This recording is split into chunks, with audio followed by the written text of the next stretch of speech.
Hi guys, I'm Dr. Nath and we'll have a short discussion based on an MCQ. So let's go through this MCQ. Kidney transplant recipient presents with asymptomatic rise in creatinine 1 year after renal transplant. Serum BK virus nucleic acid testing is 11,000 copies per ml. Next step is A.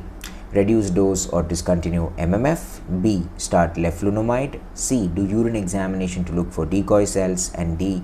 Do allograft biopsy. So with the background of this MCQ, I'd like to discuss shortly about BK virus nephropathy, which is an important MCQ topic and clinically relevant topic, and highlight the important points. So talking about BK virus belongs to a family of viruses called polyoma viruses. 3 polyoma viruses are known to be pathogenic to humans, that is the BK virus, the JC virus and the SV40 virus. We are going to discuss about the BK virus now.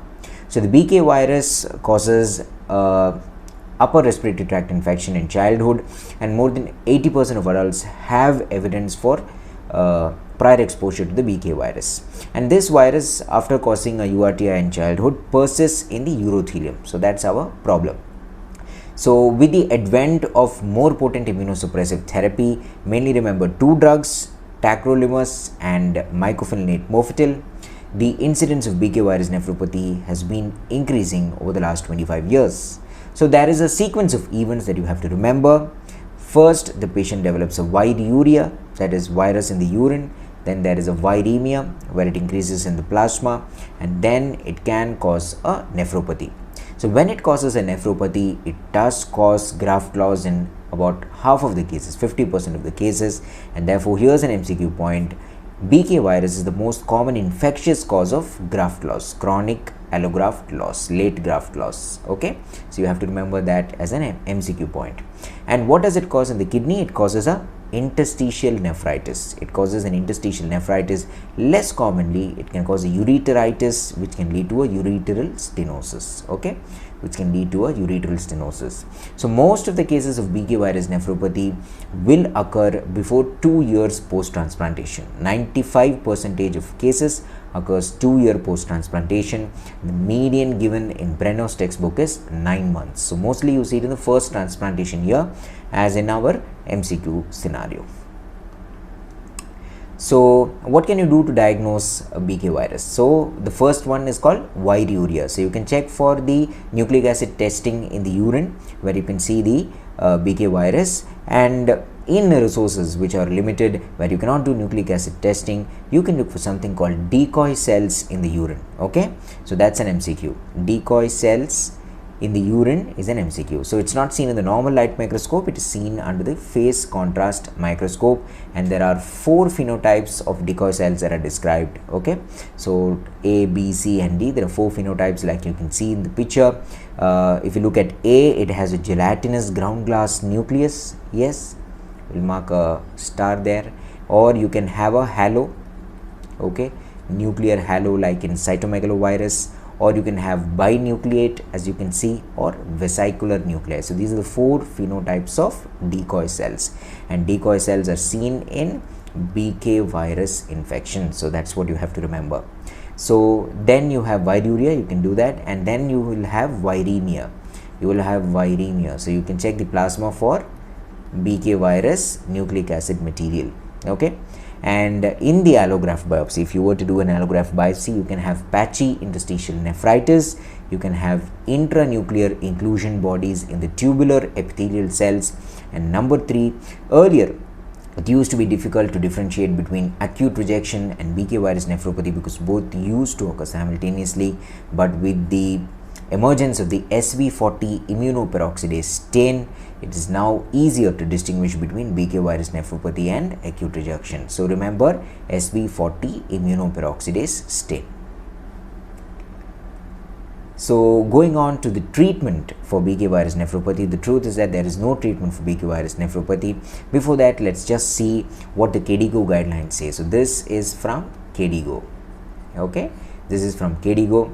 KDIGO suggests that all patients, all kidney transplant recipients be screened for BK virus monthly for the first 3 to 6 months after transplantation, and then every 3 months in the first transplantation year whenever there is an asymptomatic rise in creatinine or after the treatment for acute rejection. These are the 4 scenarios where they suggest testing.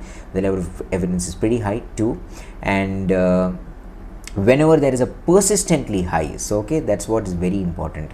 Whenever there is a persistently greater, you have to note the word persistently greater than 10,000 copies per ml in the plasma, then you can consider reducing the immunosuppressive therapy. Okay, you can consider. So the persistently high is important, and you have to remember the number greater than 10,000. Please remember the number greater than 10,000.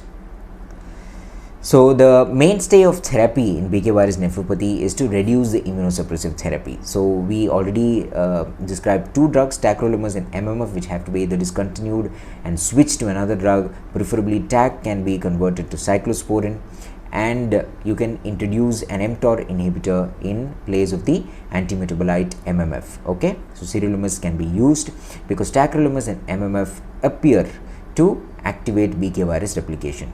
There are 3 other drugs which have been studied in small trials. They are cidofovir, leflunomide and ciprofloxacin.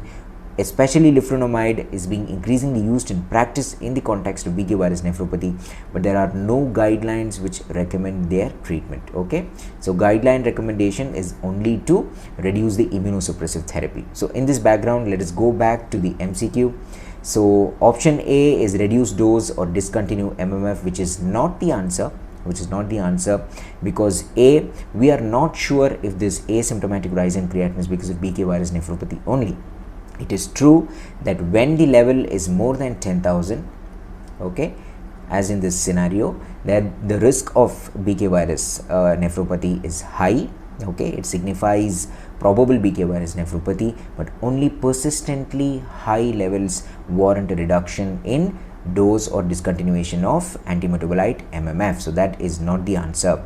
And second of all, this asymptomatic rise of creatinine can be an acute rejection, it can be calcineurin inhibitor toxicity, or any other reason leading to increase in creatinine. So we cannot just by plasma levels reach a diagnosis of BK virus nephropathy. Leflunomide, as I told you, is not mentioned in any guidelines to be started as a part of treatment for BK virus nephropathy, but it is a drug being increasingly studied for the treatment of BKVN.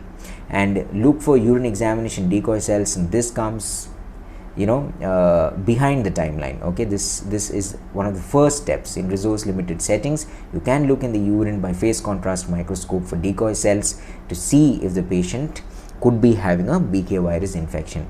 Okay, but this is not the answer. So the answer is do allograft biopsy. Confirm the diagnosis of BK virus nephropathy first before going on to treatment. So the answer to this MCQ is D, do allograft biopsy. So I hope you learned a few points about BK virus nephropathy. I'll see you in another video soon.